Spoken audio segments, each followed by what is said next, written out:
Bakit napakababa ng sahod sa Pilipinas? Sa bawat patak ng pawis ng isang manggagawang Pilipino, sa bawat pagod na hindi matumbasan ng sapat na pahinga, isang katotohanang masakit ang lumulutang, ang sahod na kanilang pinaghihirapan ay tila barya lang sa dambuhalang bulsa ng mga mayayamang nasa itaas. Bakit nga ba ganito ang kalagayan ng manggagawa sa Pilipinas? Bakit tila isang pangarap lang ang makaluwag-luwag sa buhay? Isang araw sa buhay ng isang karaniwang empleyado, gigising ng maaga, sasakay sa siksik ang pampublikong transportasyon, papasok sa trabaho na halos kainin na ang buong araw, at pagkatapos ng lahat ng hirap, isang kakarampot na sahod ang uuwian, kulang pa pambayad sa upa, sa kuryente, sa tubig, sa pagkain. Isang linggong kayod para sa sahod na isang iglap lang mauubos. Sa bansang ito, tila kasalanan ang maging mahirap. Kapag humiling ng yumento, sasabihin nilang, pasalamat kayo may trabaho kayo. Kapag nagprotesta, sasabihin nilang, ang dami namang walang trabaho, kayo pa ang nagrereklamo. Saan lulugar ang isang manggagawang Pilipino kung ang sistemang umiiral ay pabor lamang sa mayayaman? Oo, may mga batas tungkol sa minimum wage, pero sapat ba ito sa gitna ng patuloy na pagtaas ng presyo ng bilihin?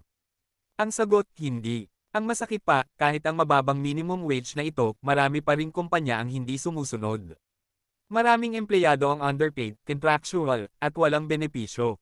Isa itong sistema kung saan ang naghihirap ay lalo pang pinahihirapan, at ang mayaman ay lalo pang nagpapakasasa sa yaman. At sino ang nagkokontrol ng ekonomiya? Sino ang nagtatakda ng mga polisiyang ito?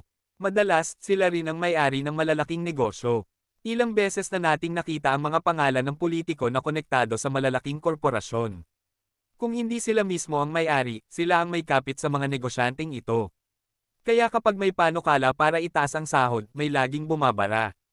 Masisira ang ekonomiya, sabi nila. Pero ang totoo, sila ang mawawala ng sobra-sobrang tubo. Nakakalungkot isipin na sa sariling bayan, tila alipin ang mga Pilipino sa isang sistemang hindi na patas. Ang yaman ng bansa ay hindi bumababa sa mga taong tunay na nagpapagal para rito.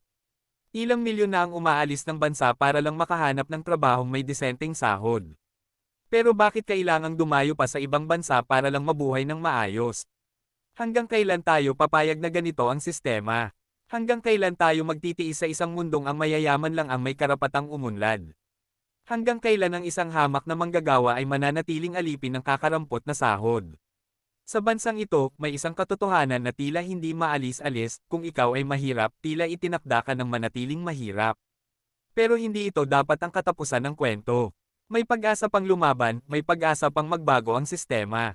Pero kailangang may kumilos, kailangang may sumigaw, kailangang may lumaban para sa mga walang boses. Dahil kung hindi tayo kikilos ngayon, sino? Kung hindi ngayon, kailan?